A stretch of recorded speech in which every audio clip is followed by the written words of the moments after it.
Order. Peter Lamb to move the motion. Thank you very much, Mrs Harris. It's a pleasure to serve under your chairmanship, and I beg to move that this House has considered the potential merits of a new standard for vehicle headlight glare. I'm grateful for the opportunity to present this motion today. It is the first time that I've been successful in an application for a Westminster Hall debate, and I have to say I've been incredibly lucky with the coverage that I've received of it so far in the news. Although I suppose that I shouldn't be, really. This is an issue which has been raised with me by many constituents. Polling indicates that 80% of all drivers are concerned by headlight glare, and I'm sure that most members have at one time or another struggled to see the road because of the glare of oncoming headlights. I certainly have been. No one should deny the valuable role that headlights have to play in enabling people to drive safely. They enable drivers to see potential hazards and for other people to notice the vehicles in motion. It's for this reason that we are made to encourage cyclists to ensure that their bikes are properly illuminated at night. And I suspect the conversation around their lighting, and particularly the flashing light bulbs that they often have, should last for another day, or wait for another day. However, over recent years, the glare from headlights has begun to tip over from enhancing road safety to compromising it. On average, police are now called to 280 collisions and 6 fatal collisions each year, where headlight glare is cited as having played a role in causing the accident. Several factors have a role to play in driving this increase in headlight glare. There's poor alignment of headlights. That means that often car headlights are angled too high up in the road, and consequently the light enters into cabins. There's an increased adoption of cars of SUV style, which sit higher in the road, and again, as a result, the light is more likely to enter a car's cabin, and consequently have an impact upon those drivers.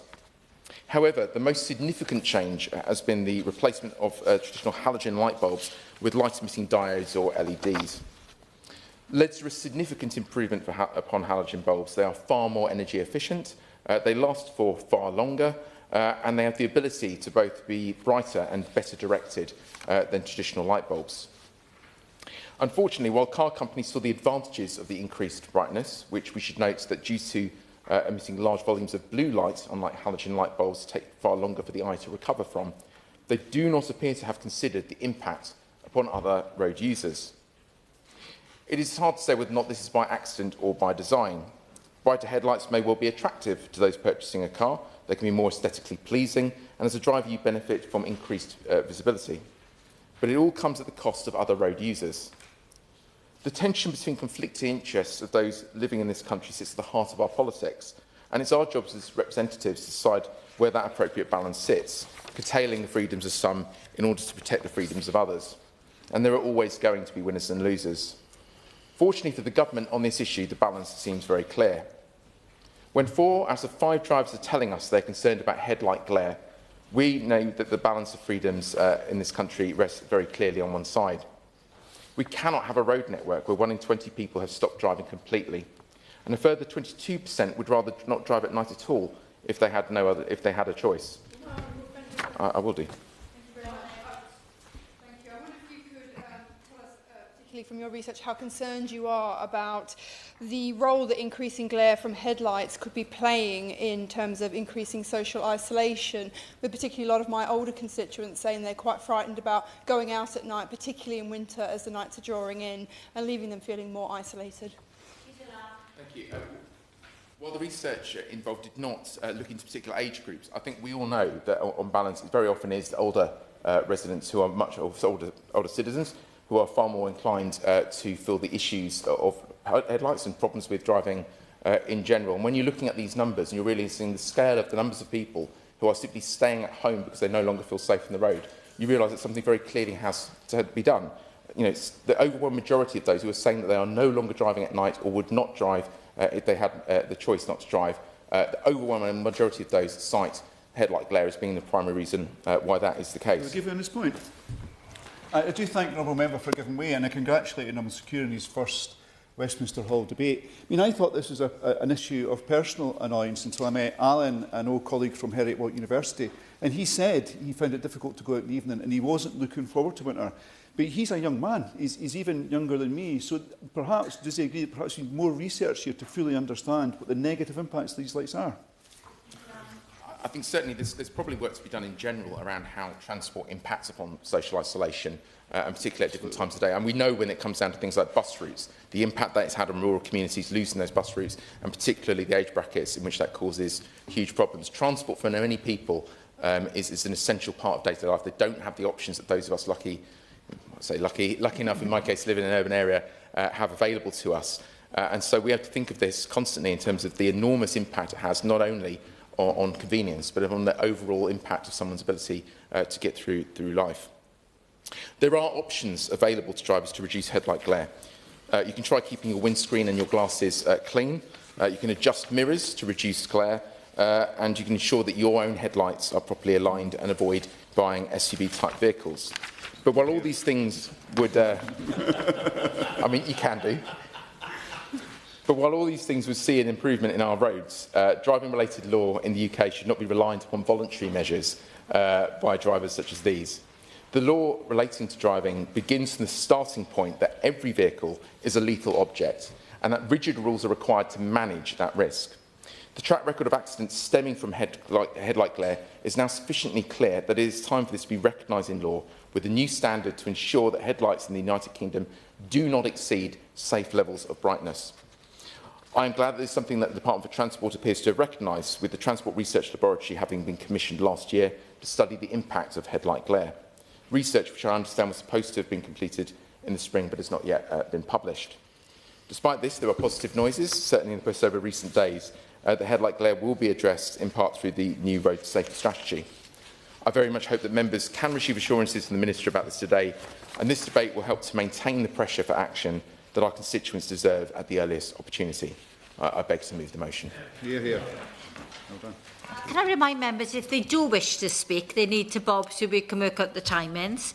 And the other thing I need to bring to your attention is we are expecting votes. So can please, colleagues, bear that in mind. But the question is that this House has considered the potential merits of a new standard for vehicle headlight glare. And I'm calling Dr Brian Matthew. Thank you very much indeed, Caroline Harris. It's an honour to serve under your chairship. Thanks also to the Honourable Member for Crawley for raising this important issue. The statistics are stark as bright light coming round the corner at night on a dark country road. The RAC tells us 4 in 5 drivers complain of bright vehicle lights on the road. 95% of drivers think that at least some headlights are too bright. 53% have been temporarily blinded while driving. 79% find it hard to tell when vehicles were indicating because of the bright lights. 77% found it difficult to judge the position of an oncoming vehicle in the road. And 25% avoid driving at night due to headlights. 22% would like to drive less at night. And there's that issue that drivers with automatic headlight dipping, and indeed the manufacturers of these systems, may not be aware of, that the sensors that dip the lights automatically do not seem to do this until they directly sense an oncoming light. So for those of us that can see a light in the distance and consequently dip our headlights manually, this courtesy is not returned until the first flash of the lights as they round a corner. And this makes for more bad temper on our roads, occasional retaliation, and of course the danger of being blinded. Another related point on this subject, some may have seen advertisements for night driving glasses. These have yellow lenses and take out the blinding blue part of the light. I, for one, have found them useful and effective.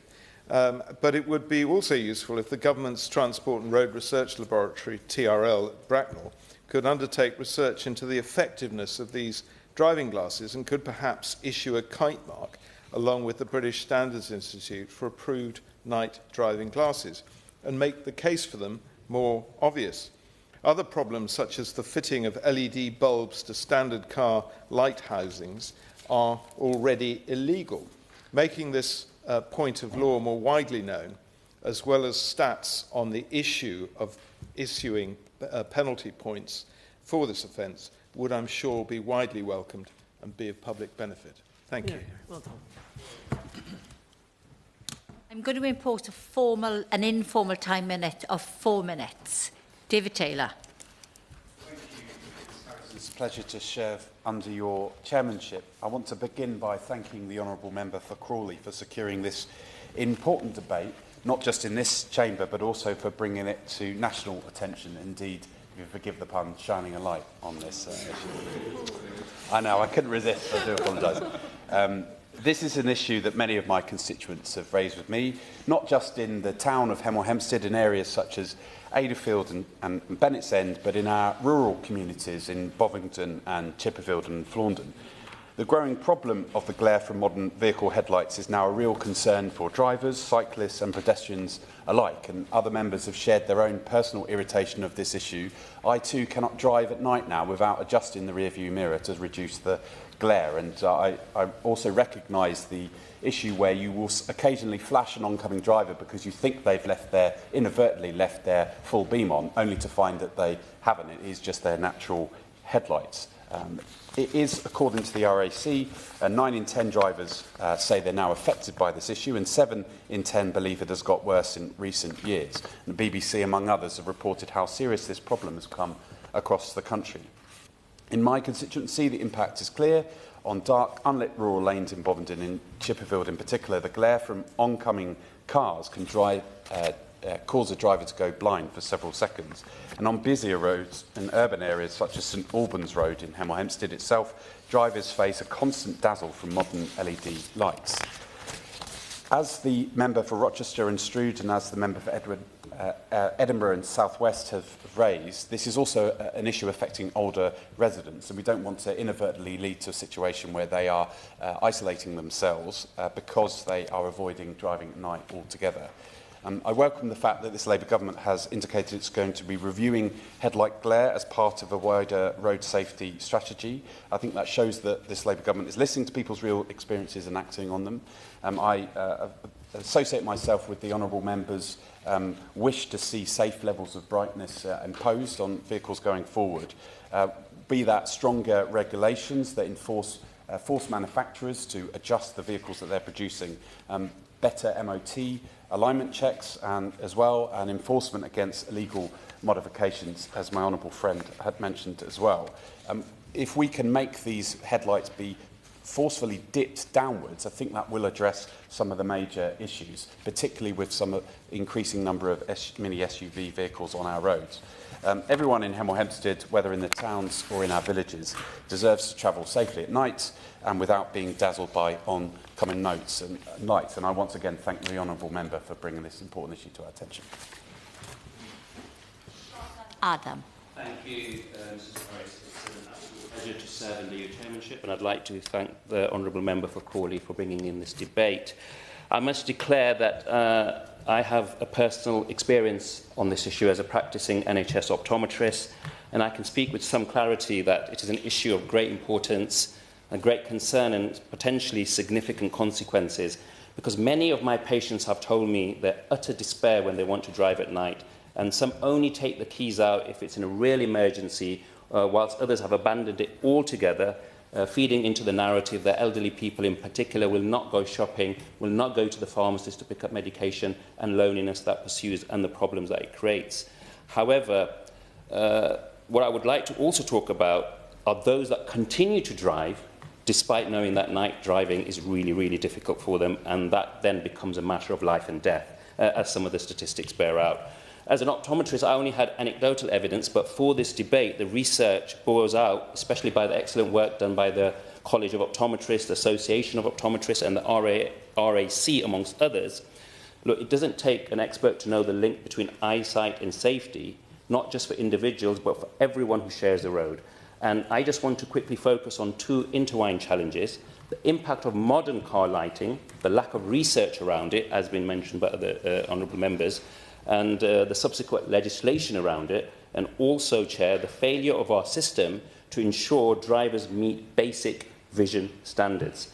Modern vehicles are brighter than ever. LED and xenon technologies have replaced many of the older halogen bulbs, which is much better, it's much brighter, it's more efficient, and provides better clarity on the roads for the driver.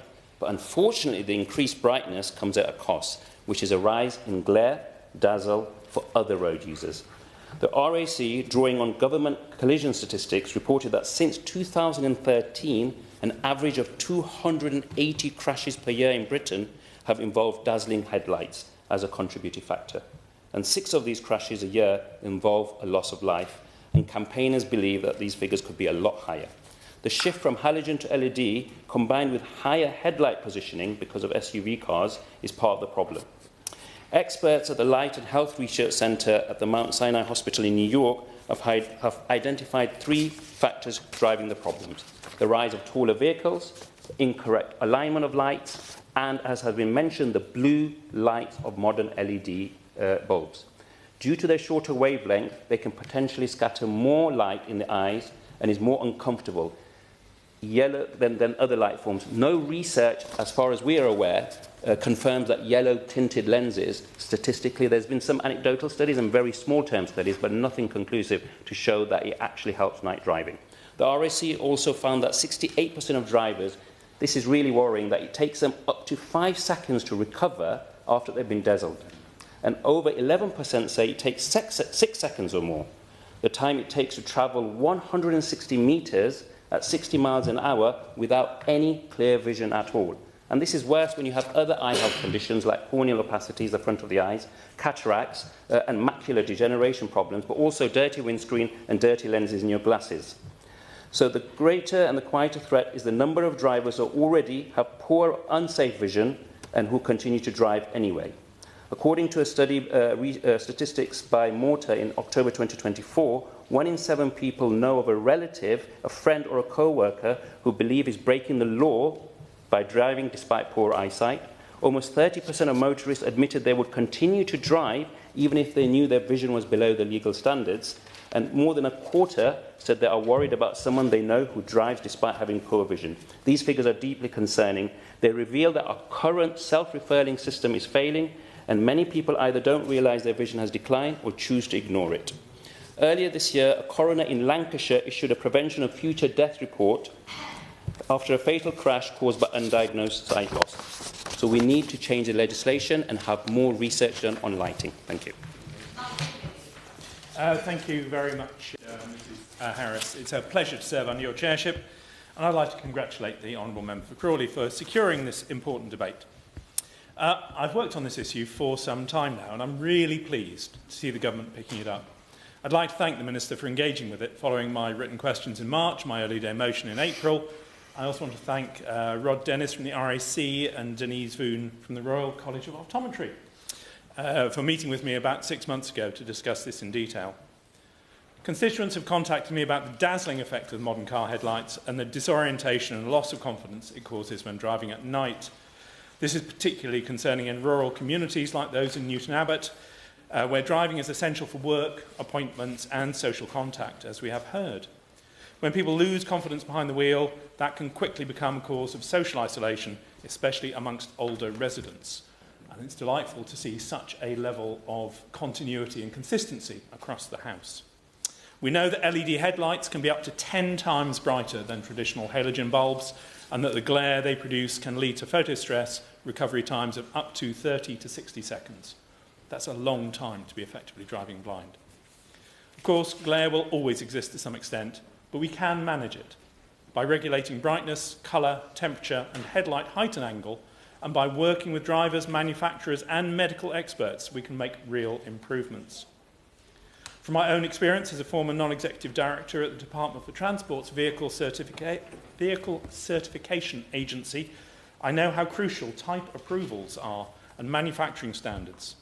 Let's use that system to ensure new vehicles meet safe and consistent lighting standards. And of course, we must bring in the MOT test to ensure that headlights are correctly aligned and comply with the regulations. Finally, the UK has an opportunity to show international leadership on this issue, contributing to the UN task force and helping set a global example in road safety and driver well-being. Let's get this sorted and make sure headlights help us see the road ahead, not blind us to it. Yeah. Jim Shannon. It's always a pleasure to serve on your chairship, and I can commend the Honourable Gentleman for Crawley for setting the scene so very well. It's an important issue, as ultimately road safety is important to us all, and keeping ourselves and other motorists safe is part of that. There have been reports across the whole of the United Kingdom of Great Britain and Northern Ireland with concerns regarding the impact of vehicle headlight glare. Indeed, I believe just this week on BBC breakfast programme, they had a story just about this very issue. I recently read a news article back home noted that Fermanagh and Omagh District Council on the west of the province wrote to the Department for Infrastructure at the Northern Ireland Assembly, raising concerns that vehicle headlights are becoming increasingly distressing and potentially dangerous aspect of driving at night.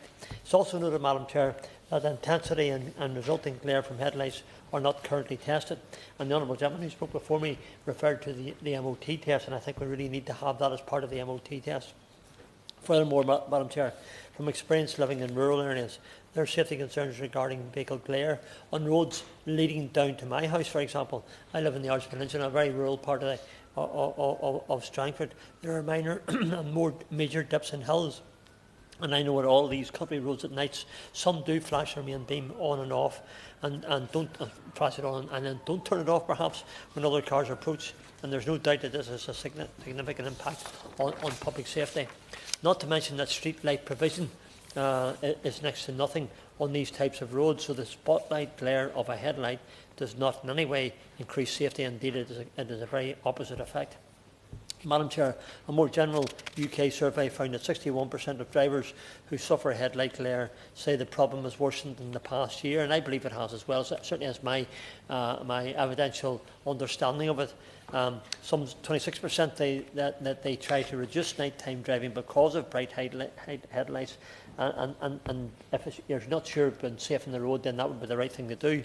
I would argue, in fact, that this number is much higher, as we are basing this purely on personal reports and anecdotes, and not so many motorists who experience this on a daily basis. It is evident that this is an issue affecting many constituencies, but those in rural ones like my constituency of Strangford, which are narrow and unlit, it means that beams and headlight glare will stand out even more, and as the Honourable Member for Leicester referred to, the 30 seconds or maybe 50 seconds afterwards, when your eyes try to get adjusted again to, Madam Chair, what happens? I think that 50 seconds, are you safe on the road? That's a question he posed, and that's a question I would ask as well. There is space for human consideration too, where we certainly can be more mindful of where we are driving and the impact it will have on others. To conclude, Madam Chair, I understand that the Department for Transport Glare Research of 2024-25 is studying how to incorporate practical glare tests into annual inspections. So I think when the Minister comes back to tell us what's going on, I think maybe one of the things we're asking for may be part of what government is intending to bring about. Therefore, future MOT guidance may include brightness and levelling checks. I just happen to drive a four-wheel drive, by the way, but it doesn't make me better than anybody else, but we are up high off the road. If you live in the countryside, you probably have one, but you know you have it. You have it because you use it. You don't have it because it's a status symbol. But certainly as a collective throughout the United Kingdom of Great Britain and Northern Ireland, I look forward to seeing what more government can do to improve road safety in the future. And I look very much forward to the Minister's response. He's doing his business this week, yesterday and the day, 2 days running. Well done. Richard Ford. Thank you, Mrs. Harris. It's to serve with you in the chair. And as the clocks go back and evenings grow darker, drivers in Devon are finding that dazzling headlights are no longer just a nuisance, but are a real danger on our roads. This week, for the first time since summer, many of the people who I represent are trying to get along these roads in the dark, in those dark lanes and long roads that surround Sidmouth, Honiton and Seaton. A burst of a full beam before it's dipped can leave drivers disorientated. Add in a wet road, a scattering of potholes and maybe a cyclist, and you've got a recipe for a near miss that doesn't always make it into the statistics, but anybody who drives knows because they've been there. And many people in Devon are saying the same thing to me. Headlights feel brighter than they used to. And they're right. I mean, I remember when halogen bulbs were first introduced, and this sort of cast a much longer beam than we had known prior to that. But of course, now those have been surpassed by LED. The RAC's recent polling backs this up. Almost every driver thinks that some headlights are too bright, and more than half have been temporarily blinded. A quarter now don't drive for fear of this temporary blinding. This problem is especially serious. I will. I do think I've given way. And this is a really interesting point, actually, because if most drivers think there's an issue, that probably means that their cars are maybe part of the problem. So does he agree with me that perhaps they should look at their own problem, their own vehicle first before they start criticising other drivers? I'm grateful to the Honourable Member for the intervention, but honestly, I don't think we can lay this as the responsibility of every single individual driver when it's our job to come here and legislate on collective problems like this. The problem here is especially serious in rural areas like the one I represent, where the population tends to be older than across the country as a whole. Age changes how the eye copes with bright light at night. A report from road safety consultants released yesterday highlighted that an older person's eye can take around 9 seconds to recover from glare, compared to around 1 second for a 16-year-old. That could be the length of an entire football pitch, of not being able to see properly, whether it's potholes, pedestrians or cyclists. In 2024, more than 600 people were injured on Devon and Cornwall's roads, and very sadly 56 lost their lives in road traffic collisions. Now, plainly, not all of that will be the responsibility of glare of the sort that we're talking about today, but I know that at least one of those fatalities related to glare from sunlight, because it related to a constituent who came to see me in a surgery. If adapting headlights to reduce glare helps prevent even one of those tragedies, it's worth us looking into it. LED headlights give the driver a clearer, crisper view, but their tight bluish beam can cause real discomfort for others on the road when they're not properly fitted or aligned.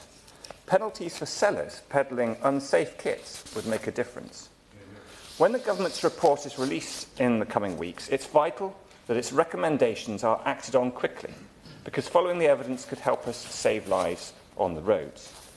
People in Seaton, Sidmouth and Honiton want to get home without feeling that they're gambling every time with a bright set of lights coming around the bend. Let's make sure that our vehicles light the way home safely, rather than blinding those who share our roads. And I'm grateful to the Honourable Member for Crawley for bringing this issue to the fore. Thank you. Spokesperson Ollie Glover. Thank you, Mrs Harris. It is a pleasure to serve under your chairship. And can I join other honourable members in commending the Honourable Member for Crawley for bringing this very important topic to Westminster Hall, and indeed for his impressive efforts in getting media coverage before the debate has even occurred. And perhaps I might ask him at votes later for his tips on that, if he might be so generous, because I have not yet had quite such success hitherto. So it's very good to see. And he's quite right to talk about the fear of driving at night that this issue instills. And so he offers some good tips for mitigating the effects. My honourable friend, the member for Melksham and Devizes, talks about the economic impact of reduced night driving and the problem of automated light dimming, something I shall return to because I've got some very strong views about that. And the honourable member Hemel Hempstead also joined other honourable members to talk about the rural context to this and just how important nighttime driving is for people who live in rural areas and the rural economy. It was once again great to hear the Honourable Member for Leicester South bringing his professional optometrist experience to the debate, and quite rightly highlighting the impact on mobility for elderly people of this issue, and also the safety aspects of those who continue driving, even though their eyesight may be compromised. And my honourable member, the honourable friend for Newton Abbott, gave us an excellent summary of his very strong and robust campaigning on this issue, which this debate will hopefully accelerate. And the honourable member for Strangford was very articulate about the need to strengthen MOT requirements and the fact that the data underrepresents the problem at hand, a point also made by my honourable friend, the member for Honiton and Sidmouth. Following a petition with over 14,000 signatures, the previous government committed to commissioning research into headlight glare, something that was taken up by the current Labour government with the results eagerly expected. And whilst LED headlights improve driver visibility and energy efficiency, they can cause discomfort or temporary blindness to oncoming drivers. An RAC survey in December of 2024 found that 95% of drivers believe some headlights are too bright, and 53% reporting being temporarily blinded and 25% avoiding night driving because of the glare altogether. Research shows that glare particularly affects people with cataracts or other vision issues, and headlight alignment and condition are checked during the MOT test, but overly bright lights can still pass if technically compliant. There are concerns about poorly aligned or aftermarket LED conversions sold online, and police reports list dazzling headlights as a factor in around 200 to 300 collisions annually in Great Britain, but as honourable members have suggested, that is almost certainly an underestimate. The UK has raised the issue at the UN Economic Commission for Europe, which agreed to tighten rules on headlamp alignment and to make automatic levelling systems mandatory by 2027. An ongoing government-funded research by the Transport Research Laboratory will include real-world glare assessments across different road types. Now, this is an issue that is very close to my heart because my Oxfordshire constituency of Didcot and Wantage has a large number of rural components, and my main method of transport around the constituency is by bicycle. And I would like to assure the honourable member for Crawley that I certainly don't use a flashing light outside of street-lit areas. And I'm also not one of those that is covered in dark clothing and is invisible. But despite wearing a high-vis with retroreflective strips and panniers with retroreflective things and a front light and a rear light and loads of reflectors, I'm finding it's a growing problem of car drivers taking too long to dip their headlights, so that and often it's so bad, particularly on roads that don't have a white line, I just have to stop until the offending vehicle has gone, perhaps after some creative hand gestures in front of my light as a last-minute attempt to make sure that they see me. Now, some people do dip their headlights and others don't, so it seems unlikely that it's to do with my visibility. So I wonder if this automation factor that some members have mentioned is perhaps the factor, and some people are relying on that, whereas other drivers are being observant and keeping a close eye on and dipping as soon as they can. Certainly, from my experience as a cyclist, this is a real safety issue, because if I have to stop suddenly and someone's behind me, they won't be expecting to do so. So we welcome the Department for Transport's decision to commission an independent review into headlight glare and urge the government to develop an updated road safety strategy which would include vehicle design, including lighting, in its scope. And I know that that is something that they are working on. We're deeply concerned that increasing reports that overly bright or poorly aligned LED headlights are causing discomfort, temporary blindness and heightened safety risks for other road users, including drivers, cyclists and pedestrians. And for all of those reasons, this debate is very welcome, and I look forward to hearing the Minister's response. Thank you, Mrs Harris. It's a pleasure to serve under your chairmanship. I'm grateful to the honourable member for Crawley for securing this debate. We have all heard from constituents who say they now avoid driving at night altogether because of dazzling headlights. The BBC has recently reported on this issue too, highlighting the frustration of drivers who say that modern lights, while more energy efficient and brighter, are simply too intense for oncoming road users. Drivers have spoken of being momentarily blinded by glare or feeling unable to judge distances and losing confidence behind the wheel. For many, that means avoiding nighttime journeys altogether. But this isn't just about comfort. It is about access and safety.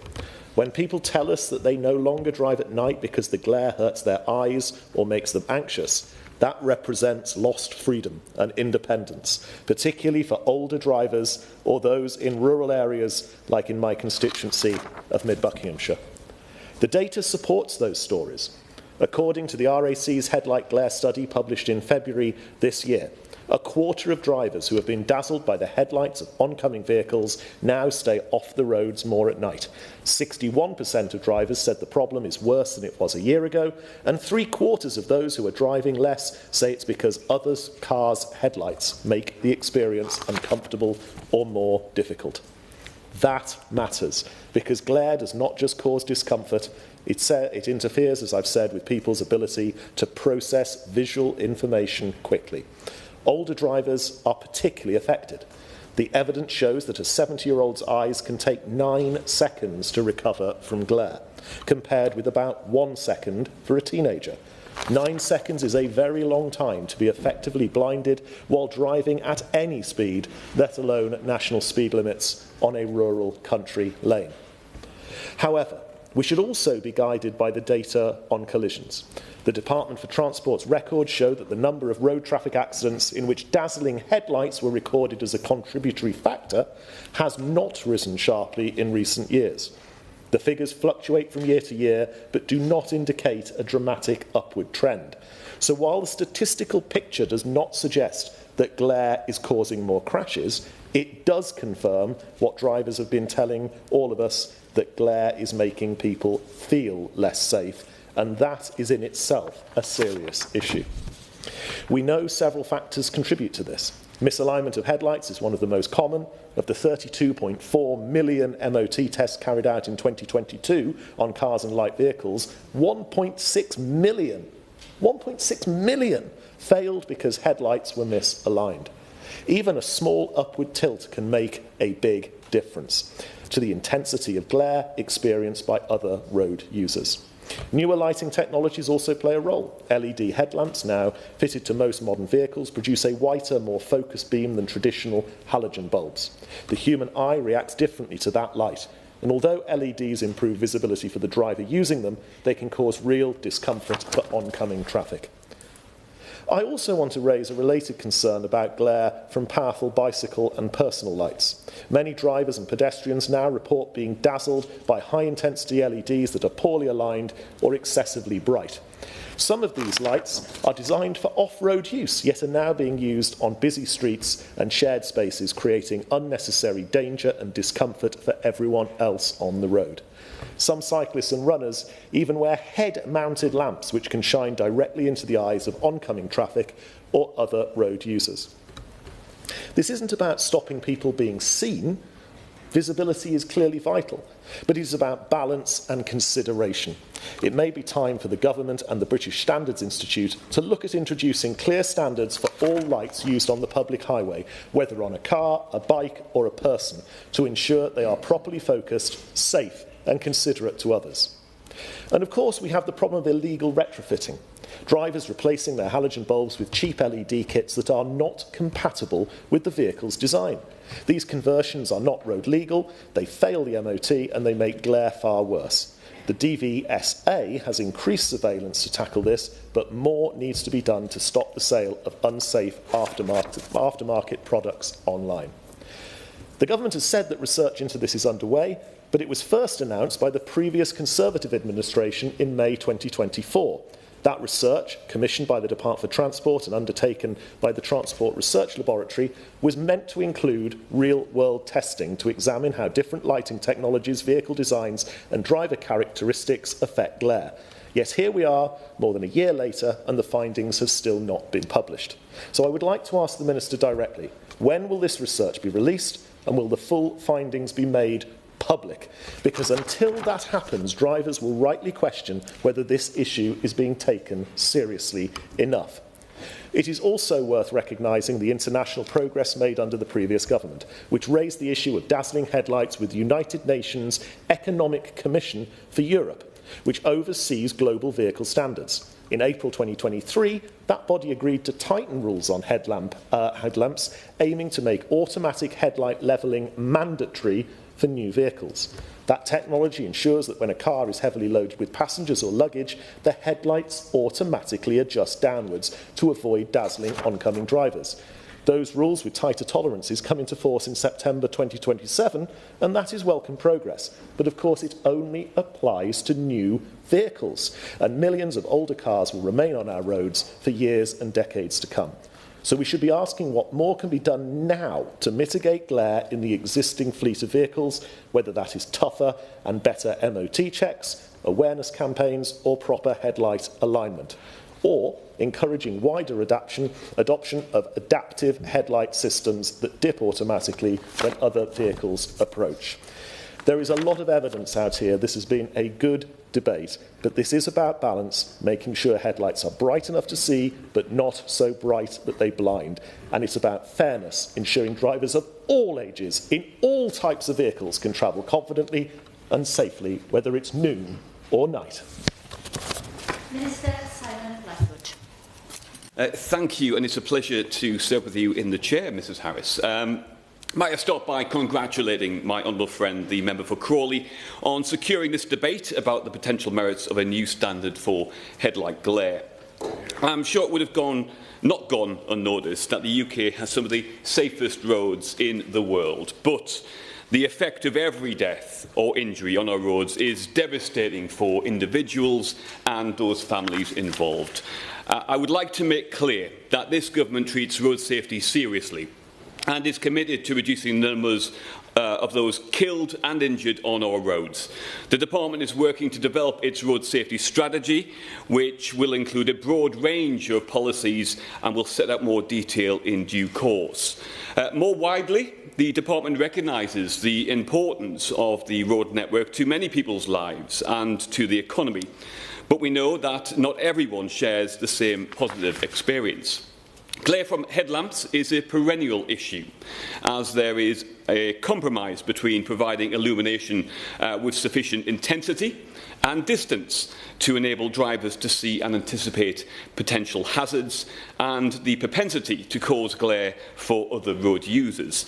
To strike the right balance, all vehicle headlamps are designed and tested to follow international standards developed under the United Nations to ensure that they are both bright enough to illuminate the road but don't unduly affect the vision of other road users. These standards define the beam pattern and include maximum and minimum light intensities. Nonetheless, we know that lots of people raise concerns about headlamp glare, and we're told that some drivers, as was mentioned earlier on, choose not to drive at night because of its effects, while police collision statistics do not indicate an increase in collisions caused by headlamp glare. Calls about this issue can lead to social isolation, which impacts negatively on people's well-being and their ability to undertake everyday tasks. My honourable friend particularly highlighted the impact on older residents. Obviously, we have an increasingly ageing population. And we have increasingly older drivers. As people do age, their eyes become more susceptible to glare due to changes in their photobiology of their eye. Better vehicle technology such as power-assisted steering, automatic transmission, improved braking and parking aids have made the driver task easier, and people are tending to drive for longer before surrendering their licence. The number of adults over 70 years old, I'll just finish this point now, over 70 years old in England holding a full car licence has actually increased by more than 50% over the last 10 years. I will give way. I agree wholeheartedly, better cars, and we are driving for longer, but does the Minister share my concern that the UK is the only country in Europe that allows people to hold a driving licence until the age of 70 without ever being required to take a sight test? So maybe we need a sight test at initial licence application, every 10-year renewal, and at every 3 years from the age of 70, because we are driving for much longer. We will always keep all these considerations under review, but as with anything, we will be evidence-led on the measures that we put in place in working with our international partners. Road users will have experienced discomfort from headlamp glare when driving, and from personal experience I know that is not pleasant. A few members raised headlight aim, and obviously this is checked in an MOT once a year through the MOT, and of course, during normal wear and tear, those headlights can become out of alignment. But I don't know if you're aware, Mrs. Harris, but the manual controls that many of us have on adjusting our headlight focusing there needs to be changed if you've got passengers in your back seats, or if you have luggage in the boot. Now, many members I've spoken to in advance of this didn't know that if they've got luggage in their boot or people in their back seat, that they should adjust their headlights. So there's more education, I think, to be done there. Over the years, the Department for Transport raised the issue at the United Nations. I know it was asked about the UK playing an international role. So the UN's International Expert Group on Vehicle Lighting, following lengthy and significant negotiations, proposals to amend headlight aiming rules were agreed in April 2023, together with requirements for mandatory automatic headlamp levelling, a system which automatically corrects the aim of the headlights based on the loading of the vehicle, for example. So going back to when passengers are sat in the back seat daughter's luggage in the boot. These new requirements are expected to take effect, as was mentioned by others, in September 2027 to permit sufficient time for vehicle manufacturers to redesign their products and adapt the manufacturing process. Once implemented, these tougher requirements will help alleviate the number of cases where road users feel dazzled by vehicle headlamps. But there's still much to do and much that we do not know about the underlying causes. To address the lack of clear evidence into which factors are impacting on drivers, the Department of Transport commissioned the independent research in 2024 to better understand the root causes of the glare. Over several months, researchers gathered real-world glare data when driving at night using an instrumented vehicle and machine learning analysis tools to determine the main factors that influence glare. That work has recently been completed, and the final report is due to be published in the next week. As might be expected, the results indicated that road geometry, in combination with brightness, is a key factor in glare events. However, the second most important factor was identified to be vehicle type, suggesting certain vehicle characteristics may be contributing to problems of glare. Given the findings of this innovative and groundbreaking research, the Department plans further research examining a range of vehicle makes and models aimed at identifying what vehicle design factors may be responsible for increased glare. This can then be used to generate proposals for amendments to the International Vehicle Lighting Regulations at the United Nations. I shall. On that point, given that SUVs, which are generally large and higher cars and often have LED lights, now make up over half of new cars that are sold in the UK, and demand is growing, does he agree with me that it is really critical that this issue is addressed urgently by the government?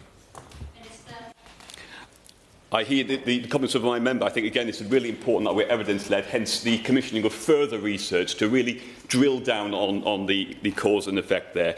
In parallel, the Driver and Vehicle Standards Agency, which leads for the Department on market surveillance of vehicles and automotive components, has stepped up its activities to intercept the sale of illegal retrofit headlamp bulbs for on-road use, which we believe is one of the contributory factors. Anyone caught could face a fine of £1,000. The department is also an active member of Euro NCAP, Consumer Information Programme, which assesses a range of vehicle characteristics to determine a vehicle safety rating. Work is underway to develop a new vision protocol for 2029, which is planned to include an assessment of vehicle lighting systems to ensure they provide forward vision whilst minimising the risk of dazzle for some road users. To summarise, much has already been achieved, but we have listened and understood and understand that there's more that can and must be done. We'll continue to develop the evidence and work domestically and with our international partners to help ensure people feel able to drive at night without experiencing glare or dazzle. Thank you, Minister. To briefly wind up, Peter Lamb. Thank you very much, Mrs Harris. I'm very grateful for the time that we've been given today to have this debate, and I'm very grateful for all the members who've taken the time to come along today and to participate. I would like to thank the Minister for his response. We very much look forward to the publication of the existing research into this and for the research which is due to begin shortly. I very much hope that this can be completed promptly. There is a need for action on this. I think that's recognised right across the House. It is support amongst members to act, support amongst the public, the support amongst the press on this. Politically, I'd say this was something of an open goal, readily available to the government. Headlight glare is a risk to life. We know that from the figures now. It's putting real limits on people's freedom to be able to go out and exercise the desire to go places at night. And it's beyond time that we finally put an end to it by introducing a new standard, which I very much hope will be forthcoming on the basis of this research. Thank you very much. This House has considered the potential merits of a new standard for vehicle headlight glare. As many of that opinions say aye. Aye. Of the contrary, no. I think the ayes have it. The ayes have it. Order, order. This sitting stands adjourned.